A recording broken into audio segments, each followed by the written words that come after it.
नमस्ते बच्चों।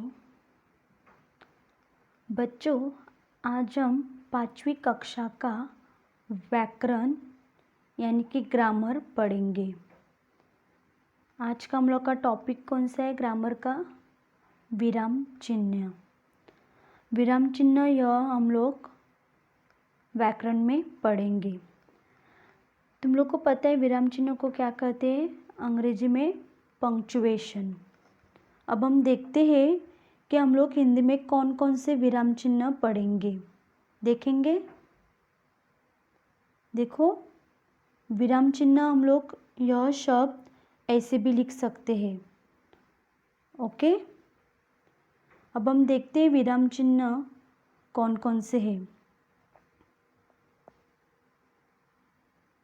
पहले हम लोग देखेंगे विराम चिन्ह की परिभाषा ने। विराम चिन्ह यानी कि क्या है? पढ़ते समय कहाँ रुकना है, कितना रुकना है, वाक्य के प्रश्न, विस्मय आदि भाव को कैसे प्रकट करना है, यह बताने के लिए विराम चिन्हों का प्रयोग किया जाता है। जैसे अतुल मेरा भाई है। देखो, इसमें अतुल मेरा भाई है, इस मतलब ये जो वाक्य है ये कौन सा एकदम सरल वाक्य है, यानी कि इसमें अंत में क्या दिया है? देखो, दिखाई दे रहा है ना विराम चिन्ह। ओके, तुम अब तक कहाँ थे, मतलब ये सवाल पूछा है।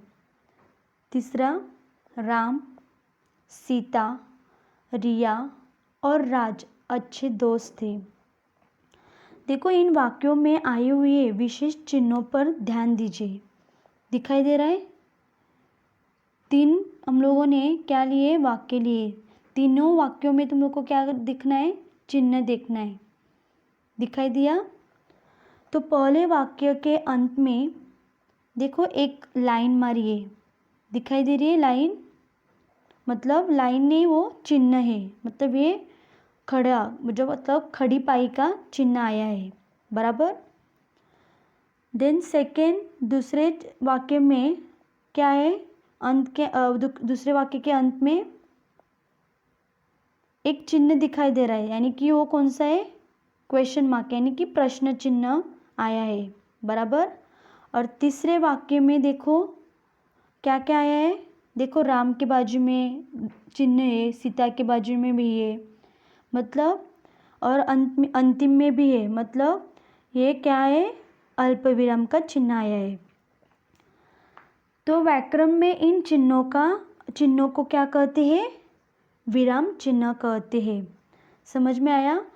तो इसको क्या करना है? इस व्याकरण में इसको विराम चिन्ह कहते हैं।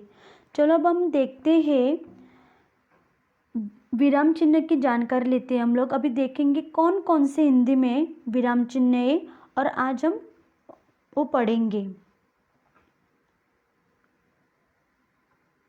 दिखाई दे रहा है कौन कौन से विराम चिन्ह है? कौन कौन से? पहला कौन सा है?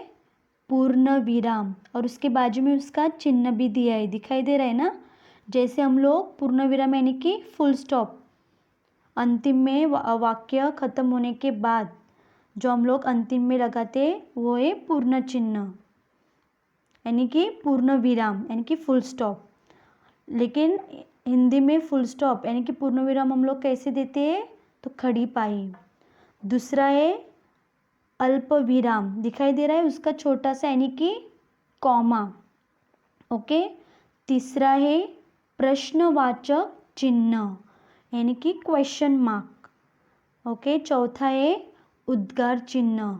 उद्गार चिन्ह यानी कि एक्सक्लेमेटरी। मतलब आज हम सिर्फ 4 विराम चिन्हों का क्या करेंगे? पढ़ाई करेंगे। पहले हम लोग देखते हैं पूर्ण विराम का इस्तेमाल हम लोग किधर कर सकते हैं। ओके।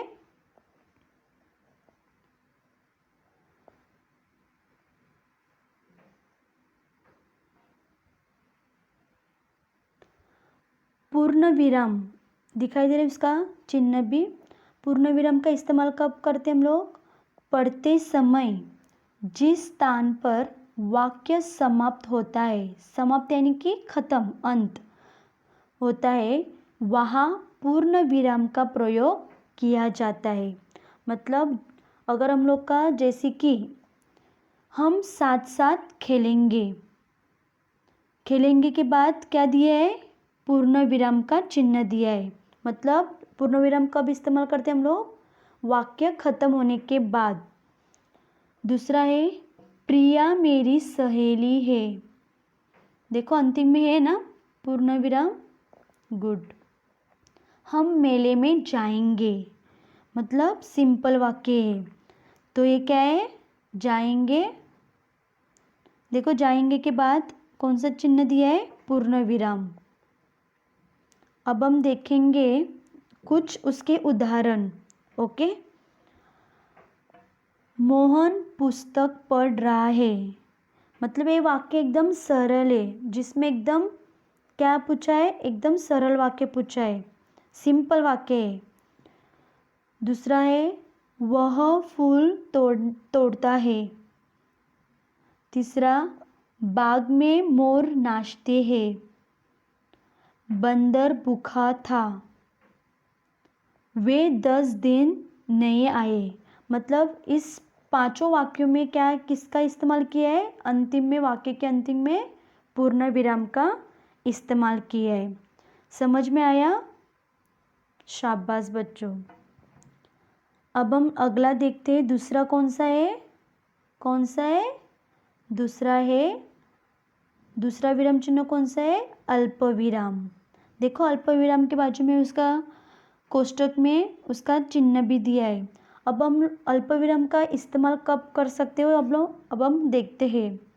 पढ़ते समय जिस जगह थोड़ी देर रुकना हो वहाँ अल्प विराम का प्रयोग किया जाता है।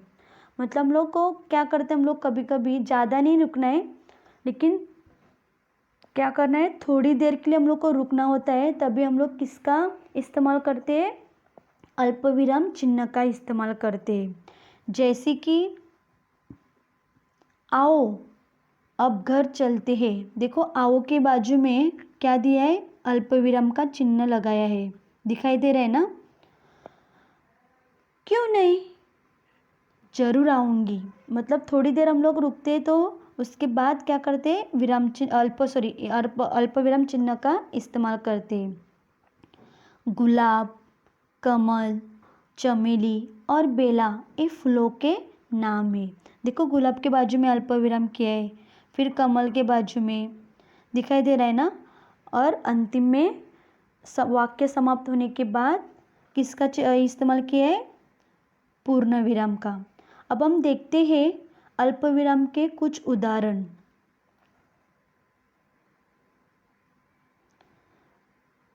देखो पहला है हम उत्तर, दक्षिण, पूर्व और पश्चिम जाएंगे। देखो इसमें दिखाई दे रहा है ना अल्प विराम का इस्तेमाल किया हुआ है। दूसरा है जूली तुम फुटपाथ पर चलो। जूली के बाद में अल्प विराम चिन्ह का इस्तेमाल किया है। वहाँ श्रेया, राजू, विनीत, राम और रीमा थे। नहीं नहीं, मैं सच कह रहा हूँ। देखो नहीं नहीं के बाजू में हम लोग थोड़ी देर रुके और उसके बाद नहीं के बाजू में क्या किया है? अल्प विराम चिन्ह का इस्तेमाल किया है। नीलू मुझे बचाओ, दिखाई दे रहा है? तो अल्प विराम का इस्तेमाल किधर करना है तो तुम लोग को समझ में आया? शाबाश। अब हम लोग का तीसरा विराम चिन्ह कौन सा है? कौन सा है? देखते हैं हम लोग। तीसरा है प्रश्नवाचक चिन्ह। प्रश्नवाचक चिन्ह के बाजू में दिखाई दे रहा है ना कोष्टक में प्रश्न चिन्ह दिया है, उसका चिन्ह लगाया है, दिखाई दिया? और प्रश्न चिन्ह में हम लोग कब इस्तेमाल करते हैं? जैसे हम लोग को सबको पता है। ओके, अब हम लोग देखते हैं जिस वाक्य में प्रश्न पूछा गया हो वहाँ प्रश्नवाचक चिन्ह का प्रयोग किया जाता है। यानी कि प्रश्नवाचक नाम जो है वो बहुत आसान है। हम लोग कैसे फटक से हम लोग को समझ में आता है कि इसमें प्रश्नवाचक चिन्ह का इस्तेमाल किया है, क्योंकि उस वाक्य में क्या किया जाता है, प्रश्न पूछा जाता है। तो प्रश्न पूछा जाता है तो हम लोग को फटक से समझ में आता है। और अब हम लोग को पता है प्रश्न किससे स्टार्ट होता है, मतलब किससे शुरुआत होते है, कौन, किससे, क्या, क्यों, मतलब ये सब प्रश्न के क्या है, रूप है। अब हम देखते हैं जैसे कि अरे क्या हुआ। देखो हुआ के बाजू में क्या है, हुआ जो वर्ड है, शब्द है, उसके अंतिम में किसका इस्तेमाल किया है, प्रश्न चिन्ह का। दूसरा है तूने सपने में क्या देखा। क्योंकि हम लोग का प्रश्न हम लोग रहता है तो हम लोग कैसे पूछते हैं, हम लोग ऐसे नहीं पूछते ना, तूने सपने में क्या देखा, ऐसे नहीं पूछते, क्योंकि वो प्रश्न है, सवाल है। तो हम लोग कैसे पूछते, तूने सपने में क्या देखा, क्योंकि अंतिम में क्या है, किसका इस्तेमाल किया है, प्रश्नवाचक चिन्ह का इस्तेमाल किया है। तीसरा है हमारे साथ और कौन आएगा, बराबर। तो अंतिम में किसका किया इस्तेमाल, प्रश्नवाचक चिन्ह का। अब हम देखते हैं प्रश्नवाचक चिन्ह के कुछ उदाहरण। तुम कौन हो, दिखाई दे रहा है, प्रश्न पूछा है ना, वेरी गुड। दूसरा है किधर चले। तीसरा है तुम कैरम खेलने आओगी ना। चौथा है माँ कहाँ जा रही हो। क्योंकि कभी कभी क्या होता है, एक वाक्य में हम लोग 2 या 3 क्या कर सकते हैं, विराम चिन्हों का इस्तेमाल कर सकते हैं। जैसे तुम लोग को दिखाई दे रहा है, चौथे वाक्य में क्या है, माँ, माँ के बाजू में अल्प विराम दिया है। फिर कहाँ जा रही हो, और अंतिम में किसका इस्तेमाल किया है, प्रश्नवाचक चिन्ह का। पांचवा है हमारी योजना तुम्हें कैसी लगी। तो ये सब कुछ किसके, प्रश्नवाचक चिन्ह के कुछ क्या दिए, उदाहरण दिए। सबको समझ में आ रहा है, शाबाश। अब हम लोग का आखिरी यानी कि चौथा विराम चिन्ह है, वो है कौन सा, कौन सा है चौथा, उद्गारवाचक चिन्ह। उद्गारवाचक चिन्हों को क्या कहते हैं, और भी शब्द है उसको क्या कहते हैं, विस्मयादि बोधक चिन्ह। उद्गार चिन्ह को और एक नाम है, उसका नाम है विस्मयादि बोधक चिन्ह। और उसके बाजू में देखो कोष्टक है, कोष्टक में दिया है ना उसका चिन्ह, यानी कि अंग्रेजी में हम लोग कहते हैं एक्सक्लामेटरी। और हम लोग को पता है वो हम लोग कब इस्तेमाल करते हैं, किधर इस्तेमाल करते हैं। अब हम लोग देखते हैं कि उद्गारवाचक चिन्ह का इस्तेमाल किधर किधर किया जाता है। बात करते समय कभी कभी हम आश्चर्य, हर्ष, शोक, घृणा, दुख आदि भाव प्रकट करते हैं। ऐसे भावों को प्रकट करने को उद्गार चिन्ह कहते हैं। इन उद्गारों को सूचित करने के लिए वाक्य में उद्गार चिन्ह का प्रयोग किया जाता है। जैसे कि अगर वाक्य में कोई आश्चर्य है या हर्ष या आनंद का या शोक, दुख का, तो हम लोग को अगर भाव, अपने फीलिंग्स, भाव प्रकट करना हो तो हम लोग किसका इस्तेमाल करते हैं, उद्गार चिन्ह का इस्तेमाल करते हैं। समझ में आया। जैसे कि यह स्वर्ण मूर्ख कितना सुंदर है, मतलब ये वाक्य ये हर्ष का है। देखो उसके अंतिम में उद्गारवाचक चिन्ह का इस्तेमाल किया है। दूसरा वाक्य है हाय अब मेरा क्या होगा, मतलब ये शोक है। कभी कभी क्या होता है, उद्गार चिन्ह अंतिम में भी लगता है, कभी कभी एक शब्द मतलब स्टार्टिंग यानी कि शुरुआत में भी लगता है। मतलब जैसे कि शब्द, जैसा शब्द रहेगा मतलब भाव प्रकट करने वाला, उसकी तरह वो क्या होता है, हम लोग उधर उद्गारवाचक चिन्ह का इस्तेमाल करते हैं। ठहर तेरी यह मजाल, मतलब ये क्रोध में बोला है।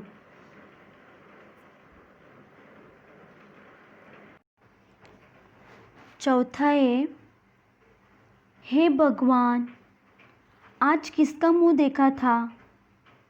मतलब एक दुख और संबंधों का क्या है, वाक्य। मतलब इसके देखो, हे भगवान के बाद क्या किसका कौन सा चिन्ह का इस्तेमाल किया है, तो उद्गार चिन्ह का इस्तेमाल किया है। मतलब ये कुछ क्या थे, उदाहरण थे। जैसे हम लोगों ने देखा हर्ष, शोक, क्रोध, मतलब अपने खुद के जो भाव, जो हम लोग के भाव हम लोग प्रकट करते हैं, मतलब हम लोग के फीलिंग्स एक्सप्रेस करते हैं ना हम लोग, तभी उद्गार चिन्ह का इस्तेमाल किया जाता है। अब हम लोग देखते हैं उद्गार चिन्ह के कुछ उदाहरण। हाय वो बेचारा मारा गया। दूसरा है, हे भाई ज़रा सुनो तो। ए भाई के बाजू में दिखाई दे रहा है ना। कभी कभी मैंने जैसे बोला कि जो उद्गार चिन्ह है वो कभी अंतिम में भी लगता है और कभी एक या दो शब्द के बाजू में, जैसे मतलब हम लोग के जो भाव प्रकट करने वाले शब्द रहते हैं उसके बाद। तीसरा है, बेल का पेड़ कितना मजबूत है। धन्य है तेरी कर्तव्य भावना। पांचवा है, अरे इसने हमें पुरस्कार दिलाया है। सबको समझ में आया उद्गारवाचक चिन्ह का इस्तेमाल कब करना है, किधर करना है। शाबाश। देखो कैसे उद्गारवाचक चिन्ह के वाक्य नाच रहे ना, क्योंकि वो अपने जो भाव है वो क्या कर रहे, प्रकट कर रहे। अब हम देखते हैं एक छोटा सा चार्ट देखते हैं हम लोग, विराम चिन्ह का नाम और उसकी चिन्ह। देखो पूर्ण विराम यानी कि उसका चिन्ह है, खड़ी पाई दिखाई दे रही है, हिंदी में इस पूर्ण विराम का इस्तेमाल करते हैं। दूसरा है अल्प विराम, देखो उसके बाजू में उसका चिन्ह है, दिखाई दे रहा। शाबाश। अभी दूसरा है प्रश्नवाचक चिन्ह। प्रश्नवाचक चिन्ह के बाजू में है, उसका चिन्ह दिया है, क्वेश्चन मार्क दिखाई दिया है। शाबाश। उद्गार चिन्ह, उसके बाजू में उसका चिन्ह है यानी कि एक्सक्लेमेटरी। ओके, अभी ये दूसरे हम लोग और भी सिर्फ आज हम लोगों ने फिलहाल 4 ही विराम चिन्हों का क्या किया है, पढ़ा है। ओके, कौन कौन से पढ़ा है हम लोगों ने, पूर्ण विराम, प्रश्नवाचक चिन्ह, अल्प विराम और उद्गारवाचक चिन्ह। उद्गारवाचक चिन्ह का और कौन सा नाम है, विस्मयादि बोधक चिन्ह। अब हम देखते हैं दूसरे भी चिन्ह है, अर्धविराम। अर्धविराम यानी कि सेमीकोलन, जो हम लोग अंग्रेजी में उसको कहते हैं। देखो उसका चिन्ह दिखाई दे रहा है। ओके, अब उसके नीचे एकेरी अवतरण चिन्ह यानी कि सिंगल इन्वर्टेड कॉमा दिखाई दे रहा है ना। अगर किसी के हम लोग को जो वाक्य रहते हैं वो हम लोग कभी कभी सिंगल इन्वर्टेड कॉमा में भी डालते हैं। उसके नीचे दोहरा अवतरण चिन्ह यानी कि डबल इन्वर्टेड कॉमास। अगर किसी के मुंह की जो बात निकलती है वो हमेशा डबल इन्वर्टेड यानी कि दोहरा अवतरण चिन्ह में आती है। ओके, तो ये हम लोगों ने कुछ उसके क्या देखे एग्जाम्पल, मतलब कौन कौन से, लेकिन हम लोगों ने फिलहाल पढ़ा है 4 ही। सबको समझ में आ रहा है बच्चों। शाबाश, शुक्रिया बच्चों ध्यान से सुनने के लिए।